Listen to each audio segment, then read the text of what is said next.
Hello, welcome. So today we are going to do a very quick introduction to flyer design in Adobe Illustrator. Okay, so I've been receiving requests on when the flyer design course will be out. Okay, we are preparing a full brand identity course which will be launching next year, and we decided we introduce this particular aspect of the design to that particular course in general. So we'll be splitting this out as we are doing the design lab. Design lab will be more narrowed and focused to the brand identity design related to logo brand design. Okay, so but for now we'll be dealing with this a little bit of tour or review of this flyer. Let me know. I am going to point out a few things which are very important to note before you design a flyer. Okay, a brand flyer actually. That's number one. And number two is that we are going to learn a few more stuffs about designing flyers with Adobe Illustrator. A few more stuff that are going to make stuff easier for you. Why I choose Adobe Illustrator against Photoshop, or why I moved from designing flyer from Photoshop to Adobe Illustrator, is that I have full control over my color grades, I have full control over my gradients, I have full control over my shapes. Okay, the shape builder in Illustrator is more condensed, is more friendly than the one we have in Photoshop. Okay, people say it's difficult to build on Illustrator, but this is the most simplest platform to work out your projects on, and I'm going to show you how and why today. So join me as we do a little bit of review for this flyer. So first thing you notice is we have an image in this background. First, before we get into all that, I think we should first of all get to see what's going on over here. Okay, I think all these stuffs are locked. We have to unlock all of this. Okay, we got to unlock all of that. I think that's all. So now we've unlocked all the layers we have here. Sometimes you have to group and lock so that it doesn't overlap what you're doing. So for instance, you want to edit something in this background and the text is overlapping. Possibly we have a larger text, and possibly we want to select everything here but the background and the gradient. So what we're going to do is simply select on the gradient and lock it by hitting Ctrl and 2 in your keyboard. But this won't work because Ctrl and 2 actually is my screen recorder zoom function key. So what we're going to do is select on it, then zoom in, and let me show you. Just select on the element you want to lock, hit Ctrl 2, or you come over here and hit the lock icon over here. The next after the I is a lock icon. So fine, that's how to lock. Now we've locked the first layer, we need to lock the second layer, which is the image actually. So you need to go back there or get back there and lock that particular one. We have another layer here we need to lock, as you can see. So when you know a layer that is not locked is when you click on a particular area in your designer and you see this purple guide or red guide all around the place. For instance, we click on this, we have this red guide. We click on this, we have this red guide. Anywhere you see that stuff, you know that the elements over there are not locked. So we lock this also. Now we click on this, we see one more element over here. It's still not locked, so we have to lock that also. So I think all elements by the background of this area are locked, except this. I think we have one more we need to lock over here. Fine, we are done. Okay, so now you can just select the text alone and do your work without having stuffs coinciding with what you're doing. To unlock, you can just simply, let's zoom in so I'll show you how to unlock very easily. If you want to lock as many as, you can just drag from the bottom to the top. You want to unlock, can still drag from the bottom to the top. From the top to the bottom, anywhere you want to draw, as long as the elements you want to lock are in the same region. You can do that in Illustrator by dragging all along from here. Okay, so when you lock all elements that are coinciding, you have free leverage to do that. But now we have unlocked it. Now let's try to select the text again. We have the problem of everything being selected, and when we try to deselect some of these stuffs, it's possible, but we are going to waste a lot of time doing that because these are layers overlaid on the next and the next and the next. So if layers are overlaid on the others, it's very difficult for you to deselect and deselect the one by them, like deselect the one they are overlaying. Okay, you cannot, if you deselect an element, for instance, we deselect this particular element, there's another element by the other edge, which is this particular one. Now, when we deselect this element, we selected everything from here, and we deselect the first element. When we want to deselect the second element, we can't do it. We are simply selecting the first element again. So to avoid that, lock all elements in that area, then you proceed with your selection. So we have understand how to select elements. For instance, this applies to all stuffs over here. You can still lock all of this, so that you won't have some kind of interference with your design. So that's what I do in most cases. Now, the second thing I do is grouping my elements. So whenever I want to work very seamlessly and easy, I group some elements in my flyers, because designing flyers can be complicated. It's just like designing a mascot logo. Okay, there are multiple layers over layers over layers. If you just want to leave everything as it is, you have a very scattered environment in the layer panel, and that's not just being scattered over here. You have bad control or poor control over your elements from the front designer. So what I do is group my elements. So for instance, we could select on this, select on this, select on this, select on this, select on this, select on this. Okay, selected on multiple elements, and hit your Control and G button.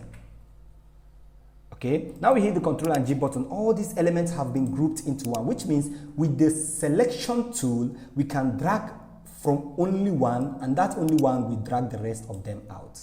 So we have like very easy control. Instead of us, let me ungroup this. You want to ungroup an element, still select the whole element, Control and Shift this time, not only Control and Shift this time, then G. Okay, to group element, just Control G. To ungroup, Control Shift G. Now, if we want to move these elements one after the other, we have to do this one number 1, we have to do this one 2, we have to do this one 3, and so on. So, but to have full control over that, I think we group all elements, okay, according to their categories, then we can now move them whenever we want to move them. It's just as if they are just single elements. So you might have like more than 100 layers here, but you can just divide them or subdivide them into like 8 layers, and that makes your work very simple and seamless. So you are going to group only elements of the same category. Don't group elements with elements that are not in the same category. For instance, don't group an image with some kind of text. So you're grouping an image with the text over here. Let's say we group this, and when we want to move this particular image, we are moving it with the image, with the text, and that's not nice at all. We are supposed to group elements according to their categories. Okay, so with that in mind, let's group our elements, our image element first. We're going to select all of these, and remember, those are the stuffs with the background.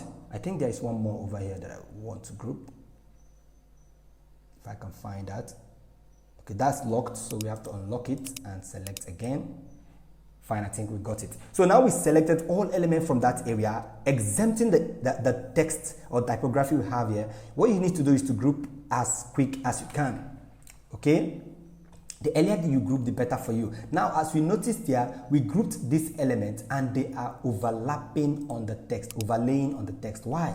This is the reason why that happened. Look at the right panel. Okay, you see that we have a clip, a grouped clip over here that is over some kind of element.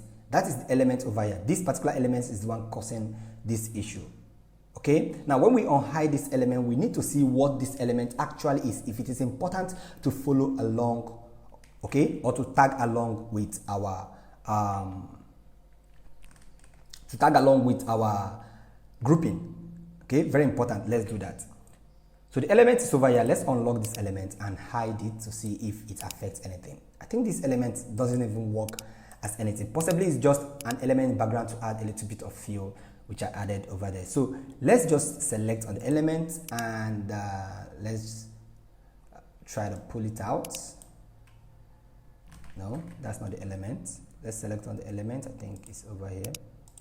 Expand this. Okay, the element is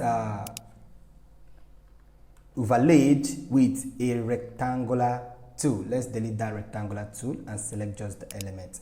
So fine, we have the element over here. We don't need this element. I created this for some reasons, so we can delete it We don't need that element at all. Okay, now what makes your work look cleaner is the more elements you remove, not the more elements you add.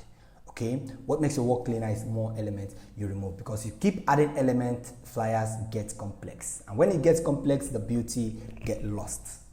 So now, fine, we select all elements again, and now we click option and group. You can group in two ways. Okay, you can group by the way I show you. You can also right click on all elements you selected and group. Fine. So now we've grouped, we don't have any problem at all. We see we have all that element in one place over here. So you can double click on this to rename it. We call this image. Always work on your elements, rename them. Okay, and call these images. We call this header image. Okay, header images means they are the images at the header, the first level image, as we can see from here. Okay, so we have that element selected. We can now lock it. Since we have grouped it, we can lock it so I can control the rest of them. Select the text element and we group it also. So we group this element and we call it hero text. So the text in the hero section. This should be not the header image. This should be the hero image. Okay, you can call it whatever as long as you remember it. You remember that with that name. If you want to see more names, the name, more options of the name or more of the detailing in the name, you can just adjust this from this edge. Okay, adjusting this will give you more leverage to read perfectly what's going on over there. So since we just have these stuffs in the middle, we don't need much of colliding here. We just need a little bit of free of spaces so we can deal with our stuff. So now we have our image grouped and we have this also grouped. We have locked our image, not necessarily locking this because this doesn't have any other elements colliding with it or intersecting with it. So we head over to the images over here. We select all and we group them. But before we group, let me show you a little bit of guide here. For instance, you want to switch this image, you want to change this image to something else. What you usually needed to do was to select on the image, okay, go to this layer and import a new image. Let's just drag in a basic image. Okay, don't show again. Okay, fine. So what we needed to do before now was to select an image. Okay, select this image and import this image, then select this particular image, then check where this image is. This particular image, this image is over here, and the new one we imported is over here. What we needed to do was to drag the new one we imported to the middle of the ellipse to which we click mask, which I'm going to show you how to do in a little while. So we drag that in. Now we have that image over there. We select on the image. We can now drag it to what? Cover that particular one. This is what we needed to do if we are to do this in a different way. But we're not going to do that anymore. I'm going to show you a new way to do it. But before then, let me show you how to clip mask an element. So you want to clip mask an image. What you do is drag in the image you want to clip mask. Whatever size that is, that doesn't matter. Okay, one thing, drag in the image. You can use this to control the space it is in. Then select on this rectangular tool over here. If you don't find the rectangular tool, you can further expand this button to find the tools you are looking from here. Okay, so expand your select your rectangular tool, and when we select the rectangular tool, we can draw over here. You can also use the circular tool if you want to use that, and make sure the circle is perfect before you drop it. Just drag along and make sure the circle is perfect before you drop it. Okay, so we have our rectangular tool and we have our circle. Okay, the next thing we need to do is let's just put this fill so that we see what we are doing. Next thing we need to do is select direct selection tool and hold the shift key to select the both elements. So select number 1 and select 2 at the same time. Click option at the top of this and click on make clip mask. As simple as that, you've made your clip mask. You clip masked this image. The next thing you can do is to add a stroke. Okay, stroke determines the difference between your element and the other element by the other side. So this is how to create a clip mask inside of Illustrator. So that's number 1. So since we get to know that, let me show you how to simply switch an image without going out of your Illustrator file, designer. Okay, how to switch an image file without going out of your Illustrator file. So let's take, for instance, I want to switch this image. What you do, just simply select on the element, but not just the element. We are going to select on the image itself. So let's head over to the control panel, select on the image, which is over here. Whenever you select an element in Illustrator, it's going to be marked with this purple dot to show you this is the particular image you are selecting. Okay, so we select on an image, we expand the image by clicking on the arrow down. Okay, then select only the image, not the image and the ellipse. Ellipse means the circle we use in creating this clip mask is called an ellipse. Now we select only the image, okay? Now we selected only the image. Next thing we need to do is to head over to the file area, click on that. Then you see this place, or you hit Shift, Control, and P to place a new file. So click on that place. Instead of clicking on new or open, we click on what? Place. So now we clicked on place, we have to select our file which we want to replace that with.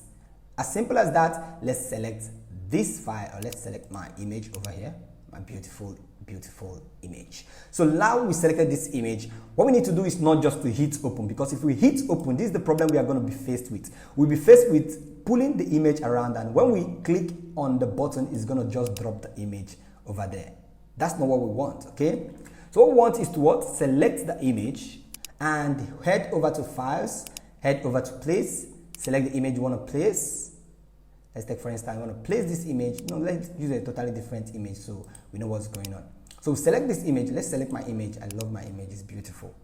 So we select the image. Instead of hitting the place button, we hit on replace first. Tick the replace button, then click on place. Perfect.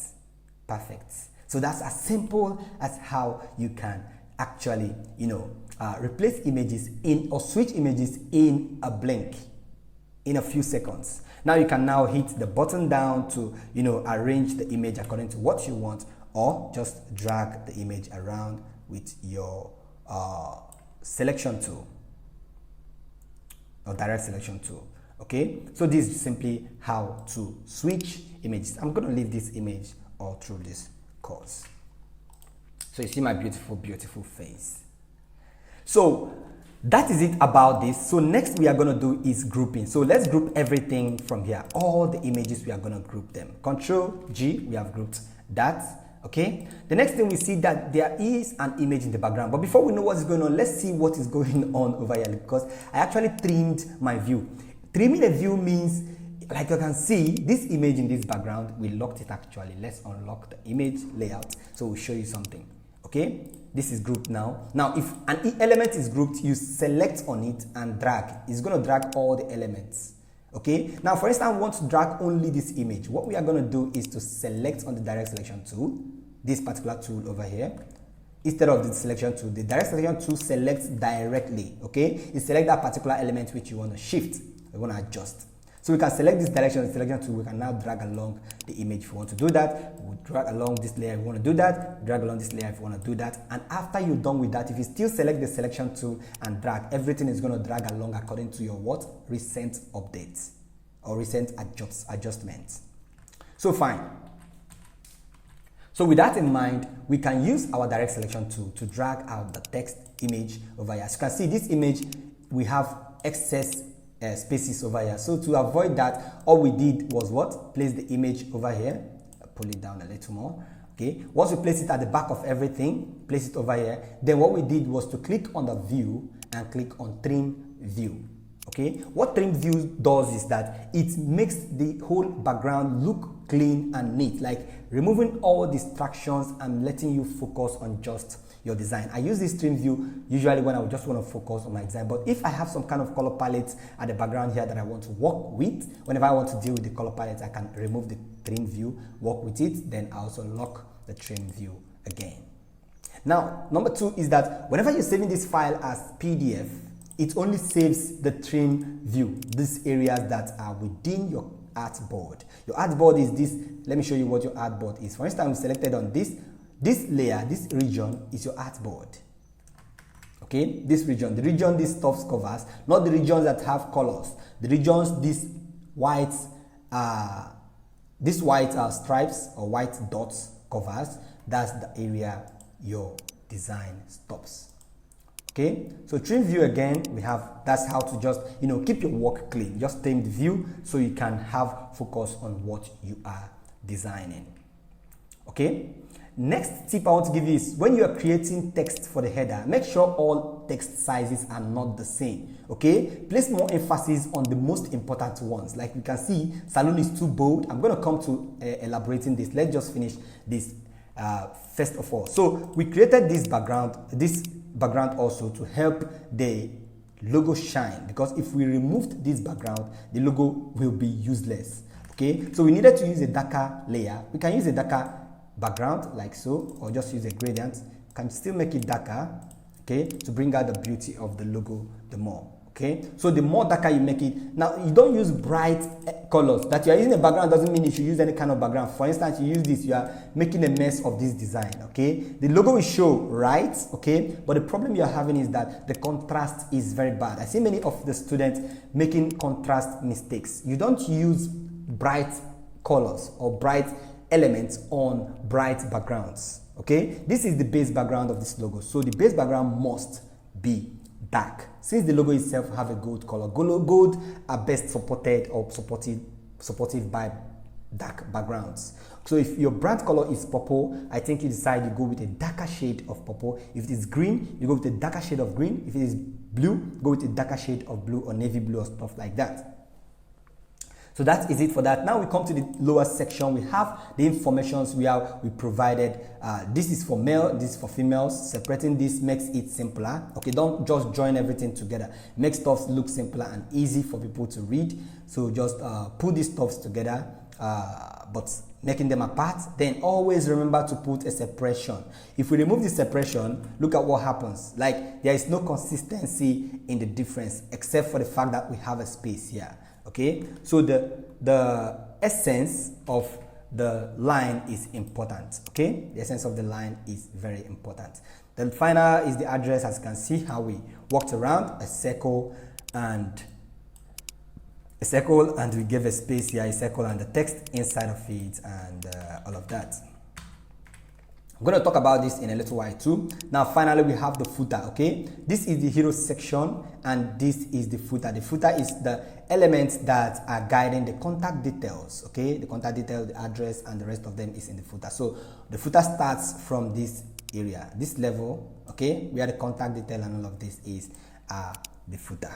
Sometimes the contact detail can go below this. It depends on the styling you choose to go with. Okay, iconography is very important. You use icon to represent social medias. You use icon to represent the call.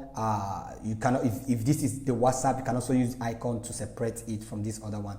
Just play around with your icons to make stuff look, but don't make these stuffs look too bogus. I see some persons making their content look inconsistent. Make sure the text you are using here is still equal to the text you are using here. The difference is that we are using a small letter here and all text in numbers are assumed to be capital.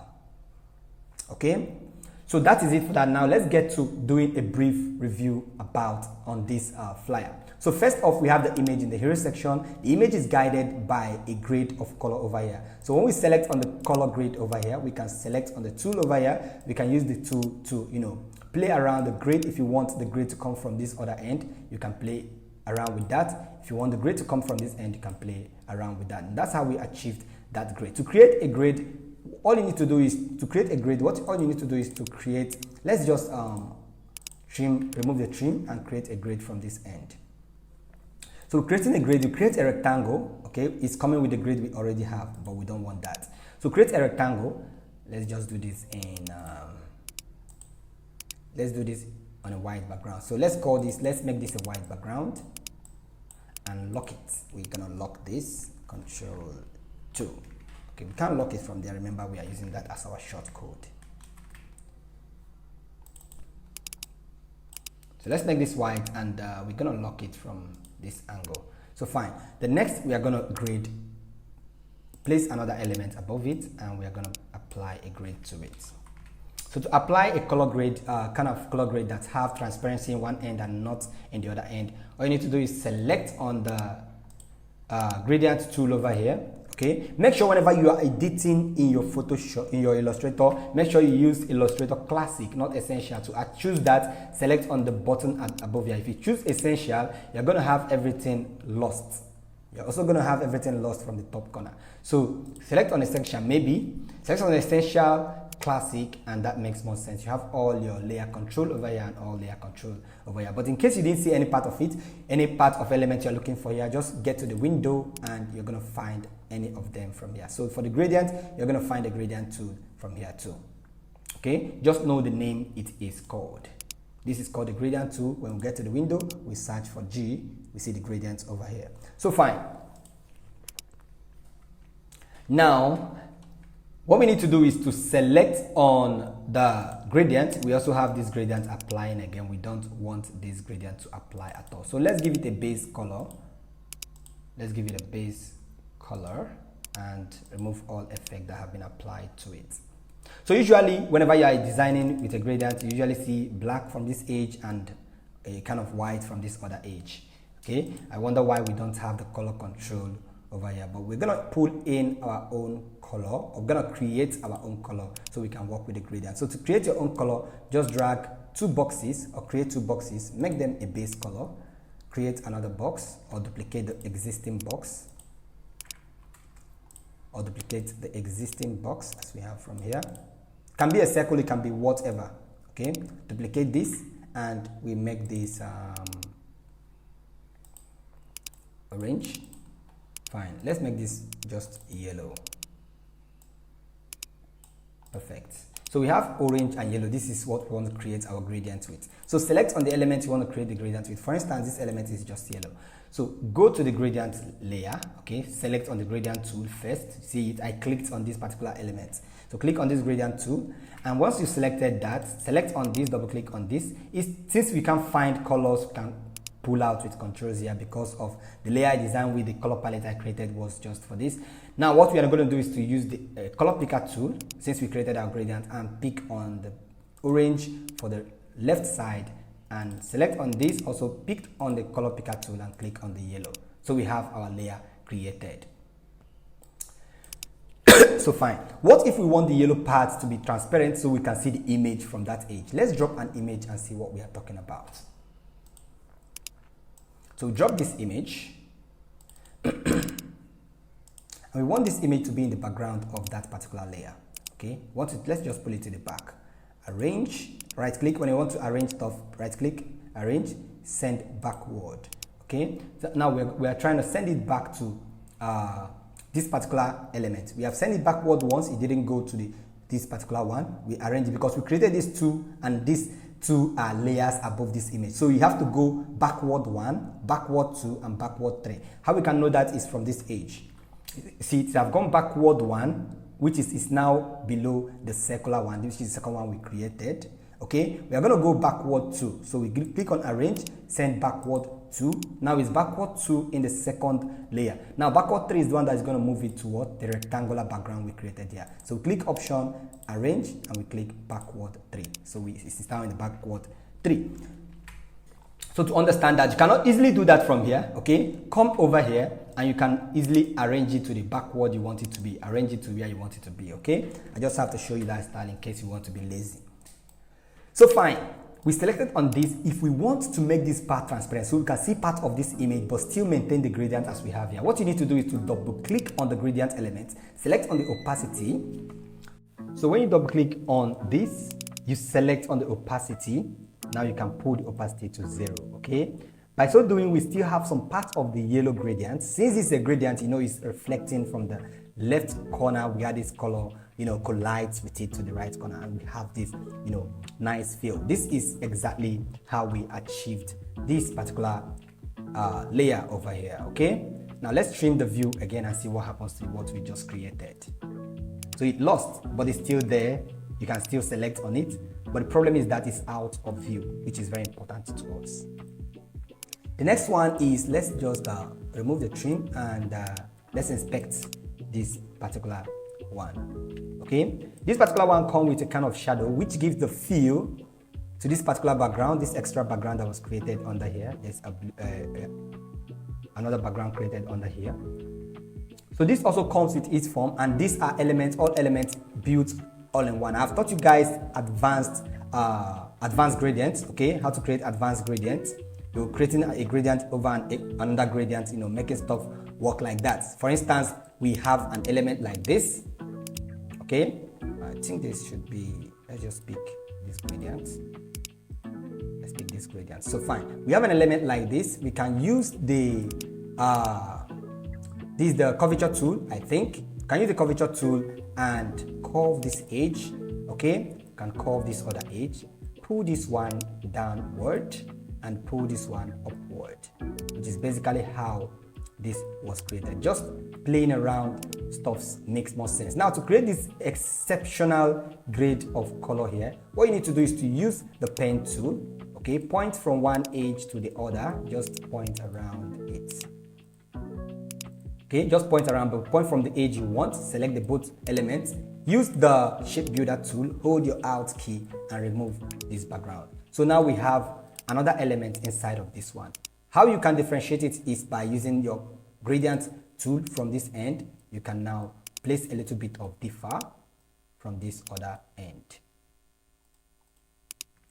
So fine. So you can just play around with what you have here, select these elements and use the curvature tool again to, square things or circle things. Now you can duplicate this other element and multiple times, or you can select on this element from this end. You can reduce the opacity to 0.2 or something like 30% to give it a kind of feel according to what you want. Okay, so see what we got over there, and you can create as much as possible, just playing around. The one over here at top of here, you can just create it. To create a shadow under an element, select on the element, select on effects, select on stylize, select on drop shadow. Okay, effects, stylize, drop shadow. So when you click on drop shadow, you see the size of the drop shadow we have here. Now, to see what you are doing actually, make sure you select on the preview of the drop shadow. So when you select on the preview of the drop shadow, you actually see what you are designing on. So I would advise your drop shadow shouldn't be too heavy if it is working on a white background, but it can be too heavy if it's going on a more dark background. So it can be heavy because we have a dark background is going on. So you want it to be lighter, you can make it like, let me say 40% opacity is cool. When we select on another point, it applies that. But let's take, for instance, we want to go. Don't use heavy shadows. It's very bad. Heavy shadows are not cool for your design. Okay. The Y offset is telling it from where it is protruding from the left to the right. Okay. So we have it at 0 millimeter. It means it is in the center. -1 is going to the left. +1 is going to the right. So whatever you do +1, you are pushing the shadow to the left, to the right. Now, want you to go up or down, you select on the Y offset. Y offset is pushing in up. If it's going plus, if it's going minus, it's going up. Okay, if it's going down, it's plus. If it's going minus, it's going up. So that is the Y offset. We are pulling it down as we have over here. Okay, now the blur opacity is as you can see, to make it more lighter or more subtle, or to lift the image the more, to make it not look just like a shadow. That's how to create that particular one. Okay, when you are done, once you are done, you can hit on OK. And whenever you want to edit a shadow, don't go to effect and create a new shadow. If you go to effect and go to stylize over here and create a new shadow, it's going to warn you that you are trying to apply a new effect of shadow to this particular element, which is not what we want to do. Okay, what you want to do is to go over here, select on the appearance tool over here. If you don't see it, still go to Windows. You're going to find the appearance around here. See the appearance here. So select on the appearance tool. Now scroll down until you see the drop shadow. Then click on the drop shadow. You can continue editing from where you stop. Make sure before you click on this particular drop shadow, make sure you select on the element, because if you want to edit this particular drop shadow and you select this particular element, you are editing this one, not this one. So when you want to edit this one, select on this one, then go to that particular layer and select the drop shadow. Why we won't see this is because this element is grouped. So you don't know exactly which one is supposed to edit the drop shadow. So to select only one, select on the direct selection tool, click outside and select on just one singular element. And we can now see our drop shadow to edit from. So basically that is it about grades in FLIER design and also drop shadow in FLIER design. So I think we have to go back to history. Let's go back to history. Okay, fine. So we can also trim our view, or okay, let's just trim the view. So I've shown us how we created these layers. Now, if you see, we have this image at the bottom part. Before now, we never had any image at the bottom part. This part, let's say we removed this, not that, Control Z. Let's say we removed this, and we also removed this. Okay, now you see that the edge, the space we have here is too much. Okay, 4 images here are just enough for this flyer. But for the fact that this space is too empty, we just needed to fill it with those images. Okay, accordingly, like putting the image doesn't mean you just place it anywhere. You don't just select on this image and just push it around anywhere you want to. No, you don't just place an image and just place it here or place it here or place it. No, it must like collide with the space created by the other element to give it that kind of uniqueness or consistency. Okay, so just pull it. We are just respecting the edge that we have from this angle. Okay, so if you shift it a little bit, it's not respecting the edge. This is larger than this edge, so put it to the middle, and that is consistency. The same applies to this, the same applies to the rest. The spaces we have there are equally the same or approximately the same. Now we've talked about this layer and how created is very simple. You can still select and curve the edges the more as you want. So give it a better feel. I think that's better. And I think that's basically it about the flyer design. There's nothing difficult about creating flyer designs. This one we have here is the background. We have here, the background color actually is gray. So we created a new gray background to fill that in. This is created by just drawing a longer line and covering the edges, and that is it. And this also created, you know how to just play around with your stuff. This icon element, you can download some of these icons in let me see if I can find one of the websites. I will guide you guys to. Okay, I think I'll provide the link in the description of this video. I can't access my Google Chrome right now. I'll provide the link so you guys can use that link to download any icon. So you just go there, search for mobile phone or phone icon, or whatever icon you want to search. You're going to see some kind of vector icons, can download them and use them for your projects. Now, the final thing I want to talk about in the flyer design for Illustrator is that it is very simple and easy. As you can see, everything is simple as long as you group your elements and you also work around with your styling in the best practices. Okay, one other thing I want to point out is the color grade. Make sure your color is consistent. You don't use green color here or blue color here. If you're a beginner, just maintain one level of color, like as we have here. This is a beginner flyer. Okay, maintain one level of color as we have here. If I pull out the other flyer we designed for the design lab, you can see how complexity overflow, but still consistency is maintained. Okay, let me see if I can find that flyer design. I think I will find that. Let's just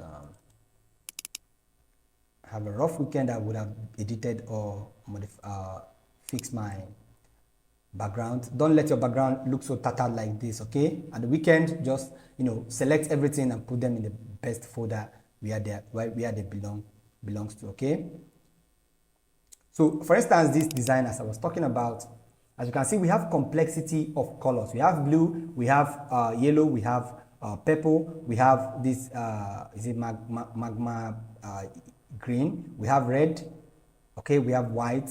And is there any other color left? We have purple over here and we have black. So these colors joined together still maintain consistency. Why? Because we have the white over here and we have some kind of white shades at the other edges, giving a kind of balance. We have white at the top, we have white at the bottom, we have white at the left and white at the right. Okay, we have this green at the top, we have it at the left and we have it at the right. This is balancing of color. If you remove this one, the color looks a kind of one-sided, which we don't want. Okay, we have red at this part and we have something like red from this other part. We can have green, blue, purple, blue at this edge because it's just the background. That doesn't matter much. Doesn't matter much to the design. Okay, so this is just to make your color balance. Just how to make your color balance and how it relates to the image as we have here. We have the image. We have the image with a black clothing, and your clothing matters a lot, and it's taking more. The background is taking more of the black colors, and we have the red in this top cap, and that is what gave rise to adding the red over here. So just make your stuff work consistently. If you are just a beginner, just go with a base color as we have over here, okay? And everything will be fine and everyone will be all right. So guys, I hope you enjoyed this introduction.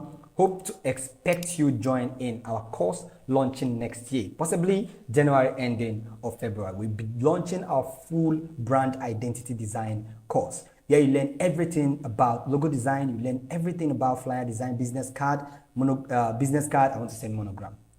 Monogram is just over my head because that's current course we are running on in our Design Lab 2.0. So we'll be learning client relationship, client briefing, contracting, dealing with some kind of how to create your invoice, different between invoice and receipt, and the rest of them. We're going to create all of those stuffs yourself, okay, professionally in that particular course. And one important thing about this course is that the course itself is not a Facebook or Instagram or Telegram or WhatsApp course. That course, you will be able to have your dashboard, your login detail, you learn whenever you want to learn. You're not persuaded to learn in a week or a month or 3 months, but the course is supposed to run for 4 months. But if you are not concluded in 4 months, you can give yourself a lot of time, to learn the course. The course will be launching. As soon as it's launching, we will be letting the community get aware. But this is just a little bit of what briefing you're going to find there. This is just to show you this is what you'll be expecting when we start up our course, okay? This is just a little briefing about flyer design. In our course, we'll be building flyers from scratch, okay? Showing you how to place these elements, and when you start seeing these stuff working right in front of you in no complex manner, you understand how simple it is to build flyers in Illustrator. And this is how we do it in the CaterGraphix Academy. Have a wonderful day, guys. I expect to see you soon.